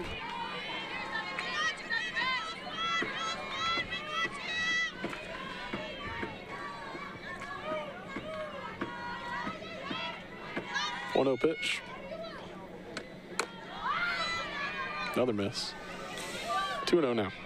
When you do have misses like this, it can be really easy to want to correct everything and make really big adjustments. But ultimately, I think it just comes down to fixing 1 or 2 minor things, and you'll see that kind of shrink more into the strike zone a little bit. So Pantoja here looking to just, I think, reset and go right, throw it right at Carsley's glove behind the plate and really make these Hornet hitters swing the bat. Still 2 outs in the inning. 2 runners on. Eddie Mendoza had a double. She stands at second. Malapei 4-pitch walk. She stands at first. 2-0 the count on Madison Evers-Lyles from Giselle Pantoja, who just entered this game. Second batter she's facing. 3-0. That was a little close. That was getting closer. It was closer. At first, I wasn't sure if that was going to be called at the upper half of the zone, but I think just a little bit too high. And to the credit of Evers-Lyles, really disciplined in the box and hasn't given in to the pitches of Pantoja. 3-0 pitch. There's a called strike. Finds the zone that time, breaks a spell, 7 straight balls. See, just small adjustments right there. She's able to get back into the strike zone. And like I said, sometimes when you're missing by a lot, it can feel like you need to make these massive adjustments, but you don't really need to do that in order to get back in the strike zone, as Pantoja was able to do there. 3-1. Swing and a miss. Evers-Lyles' eyes lit up. And that's the off speed. That's the off speed from Pantoja that can make her so effective. And when she's able to dial in her other pitches in the zone, I think it makes that pitch look so much better. And like you said, Evers-Lyles was seeing it big, but ultimately just timing was off a little bit. Full count pitch.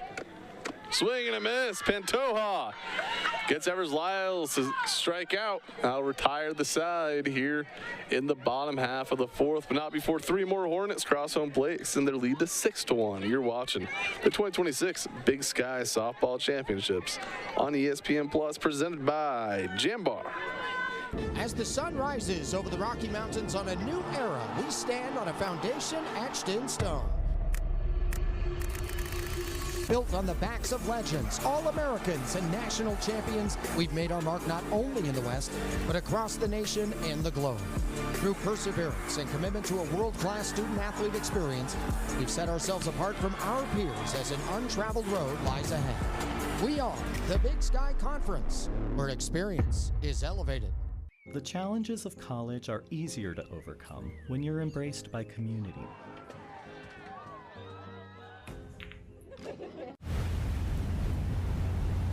Change. It doesn't come from just anywhere. Change comes from believing in something and having the courage to question everything.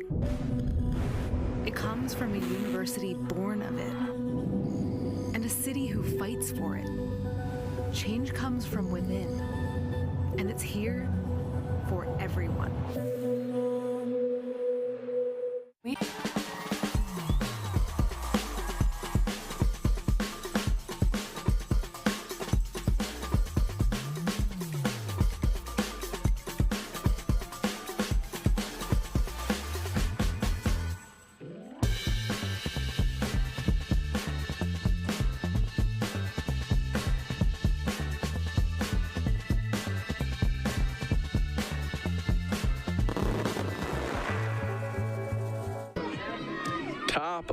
the 5th inning. Sophia Piatto leading things off for the Vikings after allowing 3 runs in the bottom half of the 4th. First pitch taken down for a ball. Piatto with a new orange bat after her beautiful lilac bat. Yeah. Snapped in half on a non-swing. On a non-swing. I think it was the swing before, the foul ball before, that she fouled straight back, but R.I.P. the lilac bat. So 2-0 on Piatto. I say, look, did Sheree Nicole Chung use the... She had that bat too, but I don't know if it was hers and they shared it, or... It'd be funny if it was just oh my gosh, that'd be such a bummer. Well, I mean, Nicole Chung got to hit her last at bat. She so did. if it was a new bat, it was for success. Called strike. I've always wondered what it was like as a hitter, like when you watch MLB games and their wood bats snap and they have to get a new one. I've never seen it in softball until today. Yeah, usually I think every team has about 3. Every player has about 3 bats. Yeah. Just to be safe. And then if not, well, back in the day before, that one's fouled away. Back in the day before DHs were universal, you used to have the hitter's pit or the pitcher's hit. And so sometimes you just grab one of the pitcher's bats. Yeah, that makes sense. Honestly, one of my favorite things was watching the pitchers hit. It was so awesome. Yeah, it's cool in like theory, I guess, to think about it, like reminisce on it. Yes. But at the same time, the amount of times I get angry. Oh, I know. Because a lot of it became 2 outs. There's 2 runners in second and third, 8-hole batter and you up. have to let. And they're like, all right, we'll intentionally walk the 8-hole so we can face just pitch to the pitcher. Zach Greinke. Yes, exactly. 2-2. Swing and a miss. Alexa Ortiz gets the strikeout. There's one gone here at the top of the 5th. Another good changeup right there by the junior, just setting the tone here in the 5th inning. And she's done a really good job of settling in, like we said, and looking to make this another 1-2-3 inning here. I'd assume if the Hornets were to win, we would get Kennedy Bacon tonight. I would think so, too. Northern Colorado. Gostad swings through it. Sorry, one more thing going back to pitchers hitting. My favorite pitcher matchup to watch was when Madison Bumgarner and Clayton Kershaw would face off against each other. Bumgarner had quite a few home runs. He did. Clayton Kershaw had It's also the only pitcher to allow another pitcher to hit a home run off him in the postseason. Wow. Jake Arrieta of the Cubs took him deep in 2016. Good old Jake Arrieta.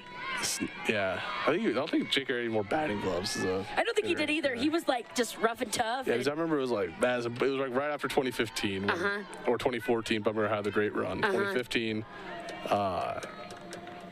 Didn't make it. 2016 had a great wild card game where it was like, he's unhittable in the playoffs. Yes. Then Jake Arrieta, of all people, is the first guy to take him deep in like 3 years in the postseason play. Hey, you got to give credit where credit is due.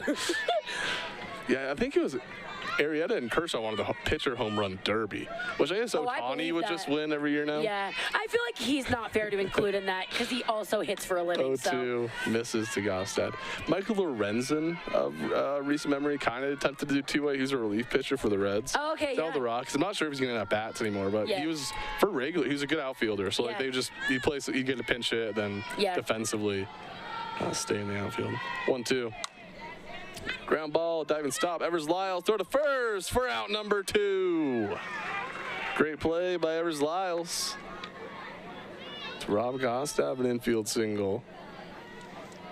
Now 2 gone here in the 5th. We talked about it, but Laywood Day held down the hot corner for so long for Sac State, and Evers Lyles not even skipping a beat here, lays out for this ground ball and able to get Gostad easily for out number 2. So 3rd time through the order for the Vikings. Grace Johnson 0 for 1 with a walk. 1 pitch, 1 out her last time around. First pitch ball. Yeah, walked in her first plate appearance, ultimately came around to score, but I think she's so key in the Portland State lineup, and really getting her going is really going to help get the rest of the team going, I think. 1-0 pitch. They get 2-0 now, Johnson. 6-1 the score, 3 runs in the first, 3 runs in the 4th. For Portland State. Just 1 run for Portland State came from Grace Johnson in the first inning, as he said. 1 run, 2 hits, 2 errors, Portland State. Grounded foul. Sac State, 6 runs on 8 hits, no errors. Last game, Weber and Montana had the same amount of hits. Just all Montana's hits seemed to leave the yard. Leave the yard, yeah. 6 home runs, program record in a single game for Montana. And boy, did they add up quick, those runs. So 2-1, 2 outs. Ortiz looking for 4 consecutive scoreless innings in the circle. Called strike. And a strike away from that accomplishment. Yeah, and Sac State on defense has really been just stellar behind the good pitching of Alexa Ortiz. So saw a couple of plays. We've seen 3 plays now where 3 different Hornets have laid out and caught a ball. So close, but it misses. It's now a full count on Grace Johnson. Full count, 2 outs, nobody on. Portland State's offense has been just absolutely shut down since the first inning. Alexa Ortiz been locked in the circle. Here's the pitch. Foul to the left side. yeah, Portland State, just really hasn't been able to string some hits together. They've had a couple hits here and there, a couple of walks, but just not able to string anything together to get runners around to score them. So full count will do it again.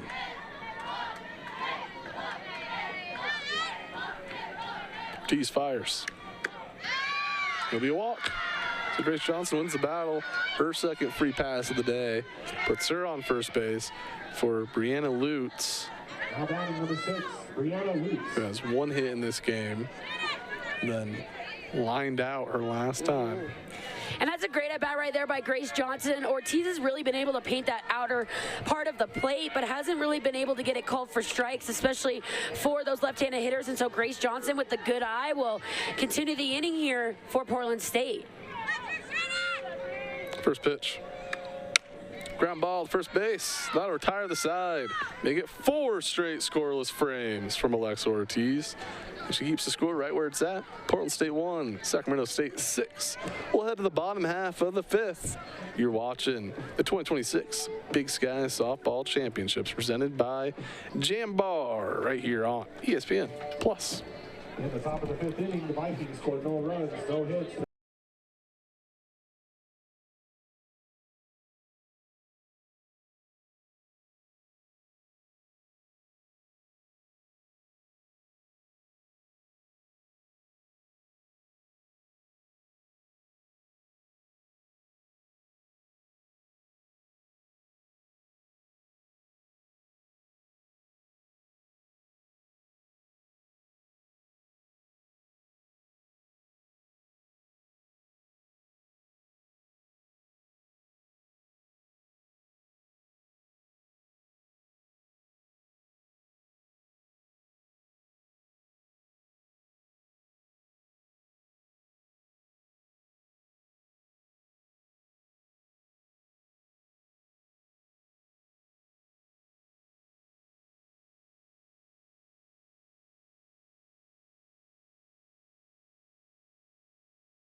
Pocatello, Idaho, on the campus of Idaho State University.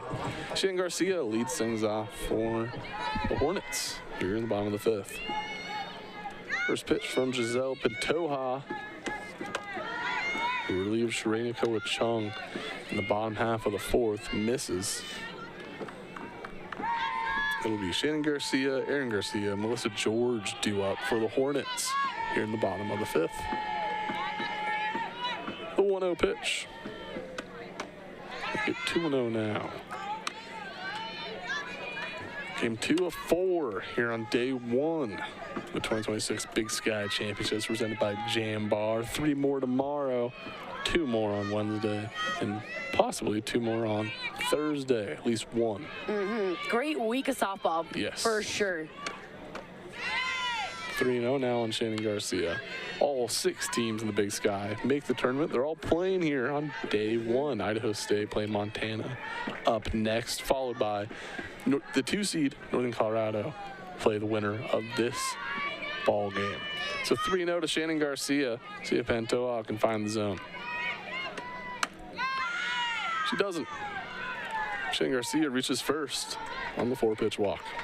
Again, another 4-pitch walk without really pitches that are super competitive in the zone, and Garcia able to take advantage of that, draw herself a leadoff walk here in the 5th. As you see here, this was probably the most competitive pitch of the at-bat, but just missed a little bit, I think, too high.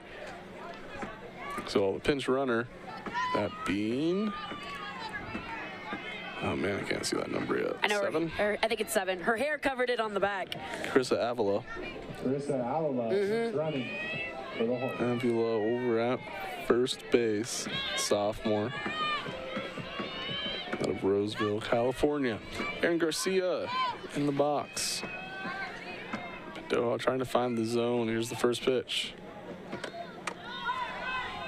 Aaron Garcia almost swung through it before the pitch even arrived. Yeah. Wild's back for one of Meta McWhorter wants to go talk to Pantoja. Well, if you're Sac State here, you've obviously scored 3 runs in the 1st inning and then 3 runs in the 4th, and 3 more runs in this inning would end the game early. So I'm sure Sac State would really love to put some, some hits together, and Pantoja is just looking to find the zone here and make him put the ball in play. But the next game is scheduled for, I believe, 2 p.m. Yep. So if it were to end in the next 20 minutes, we'll be back on track. Back on track. Ends in 10 minutes, so you'll get even more than 30 minutes. It'll be on normal. So, man, the Big Sky schedule makers might be geniuses. Yes, I think so. I think so. Cracked that 2.5 hour gap in between.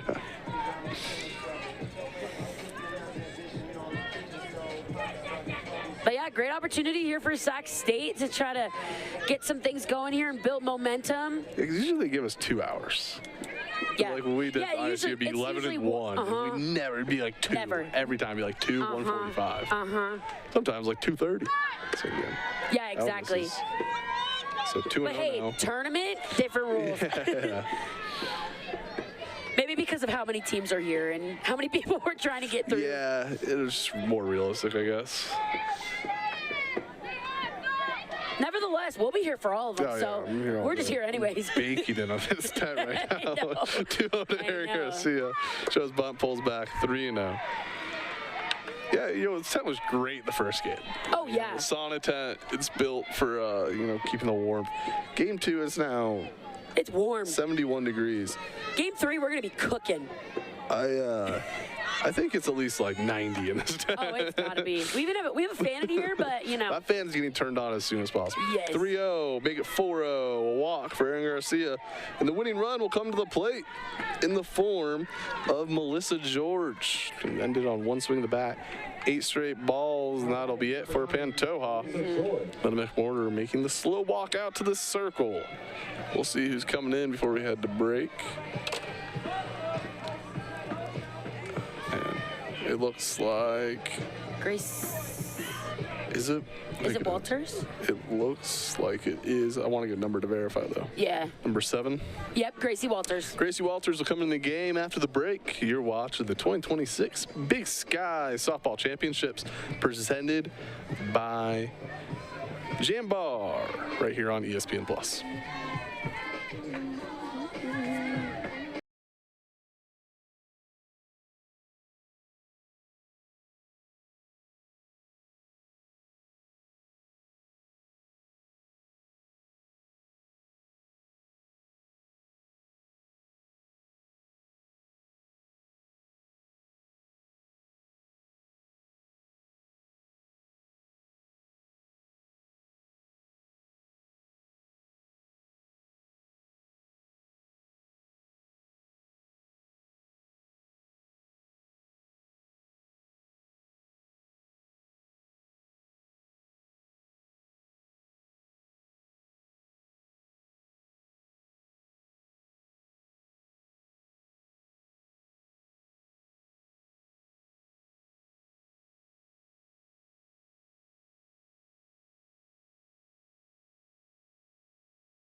NCAA.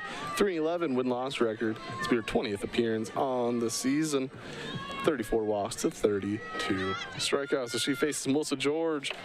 Right now the winning run at the moment for Sacramento State with 2 runners on and a 5-run lead. Shows bunt, pulls back, and it's a ball. Like you said, Logan, Gracie Walters going to come into this ball game. The redshirt senior really likes to work side to side with the curve and the screw. Has a rise and a change as well, so look for her to kind of move side to side and up a little bit and try to keep the hitters off balance. Shows bunt. This time gets it down. Lutz overthrows first base. 2 more runs, or 1 more run will score. They're going to hold Garcia at third. So it'll be an E5. Scores another run. Now the winning run will be on second base here with no outs in the bottom of the 5th.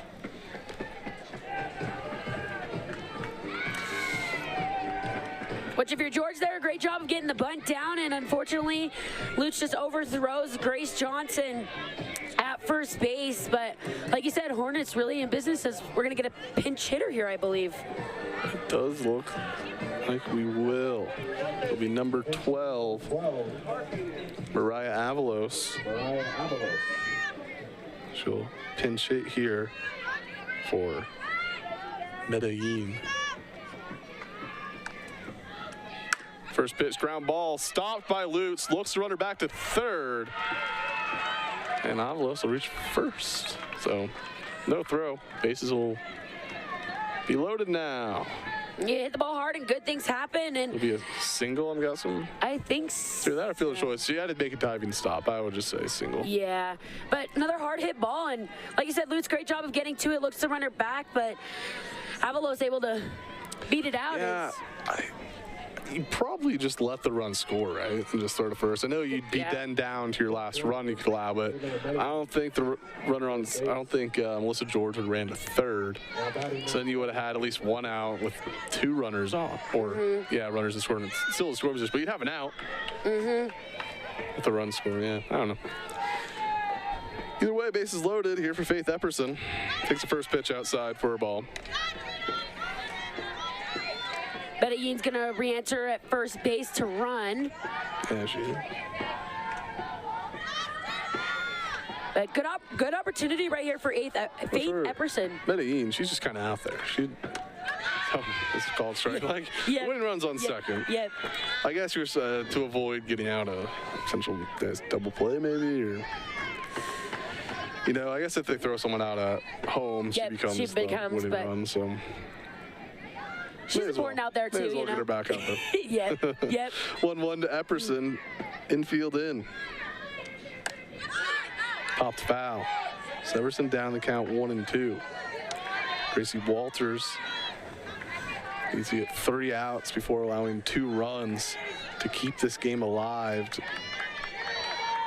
Sac State looking for their 4th straight win of the season against Portland State and advance to play in the night slate today against Northern Colorado in Game 4. 2-2 now. Tried to go with the changeup there, but just missed a little bit up. Good job by Epperson to lay off of that and get herself into a 2-2 count here. Sees another pitch from Epperson Walters. 0 for 2, 2 flyouts today. Top of the order on deck. The 2-2 pitch. Foul territory. And out of play. All right, that came right by us, Taylor. What'd you say? That came right by us. I felt it vibrate off the tent, I think. I think I heard it on our left side on the, but maybe it's something. It's here somewhere. We haven't had a foul ball hit the tent yet this year. Surprisingly. It's on my bucket list. It is. I don't know if it's too short. We're like right behind the. You have to hit it like right straight up and you can just see it. enough. You can see us on the straight. It'd be a pretty tough spot. We've had a couple foul balls come at our little bit in front of us, but. And that protects us. 2-2. Gracie Walters would love a punch out here. The pitch to Faith Epperson. Off the plate. So a crucial pitch here. Full count. No outs. Bases full of Hornets. Like you said, big time pitch coming up right here from Gracie Walters. I think she's just got to continue to trust her stuff and really trust her spin against Epperson here. fouls it into the mitt for out number 1. So Gracie Walters gets the punch out. There's 1 out here in the bottom of the 5th. But not out of danger yet. Saskia Robb now at the plate. This is a good job by Gracie Walters right there, just kind of challenging up Epperson. And you could see at the end of that pitch, it broke about 6 inches over the heart of the plate, but too much movement. She's able to record out number 1 and her first strikeout of the day. Saskia Robb, 2 singles, 2 for 3 on the day. Could end it with a single right here. Garcia on 3rd. We got Melissa George on 2nd. And Medellin at 1st. 1 out. 1 run home here in the bottom of the 5th. 7-1 the score. That one misses. Even's count 1-1. 2 more runs in the inning to effectively end things here in Game 2 of the 2026 Big Sky Softball Championships presented by Jam Bar. Well, Sac State has scored in bunches today and has a good opportunity here to continue things going. 1-1 sent deep into center field, and it is gone! Grand slam! And that'll end it here in Game 2. Hornets win!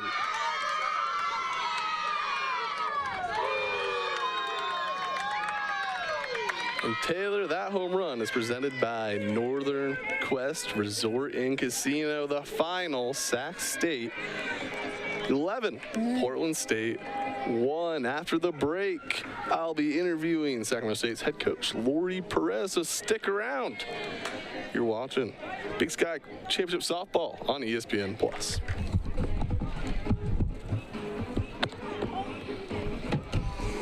Damn. Holy smokes. God, dude, this is so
Sacramento State wins it 11-1. I'm with head coach Lori Perez. Lori, you guys got out down 1-0, scoring 3 in the bottom half first. What do you think about the response from your team?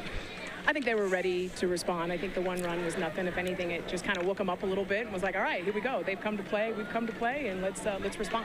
Alexa Ortiz dominant on the mound. Ran into a little bit of hiccup in the first inning. After that, completely dominant. Yeah, I'm really proud of her. I thought she did a really good job of mixing her pitches in, out, and her changeup, and just coming up big when we needed strikeouts, ground balls. And it's always great when you can keep your pitcher out there as minimal as possible. So we got some quick outs, obviously some diving plays, which was phenomenal, and just proud of our offense. That way she only had to throw 5 innings today. It's pretty warm out here, so saves us a little bit there. And then Saskia Robb ending things, walk-off grand slam. How's that momentum going to help you guys going against Northern Colorado? Oh, it's awesome. It's awesome. I mean, we took BP out here like everybody else. We know the ball's flying, so I was excited that we had 3 chances to end the game in that inning, and I had no doubt if they passed the bat and just continue to work, somebody's going to connect and get something done.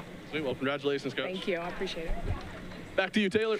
And that'll do it for Game 2 of the 2026 Big Sky Challenge. Stick around. At 2 o'clock, Idaho State's going to be taking on Montana, a rematch of the last week of the conference season. So for Logan Kelso, I'm Taylor Fitzgerald. See you all at 2 o'clock.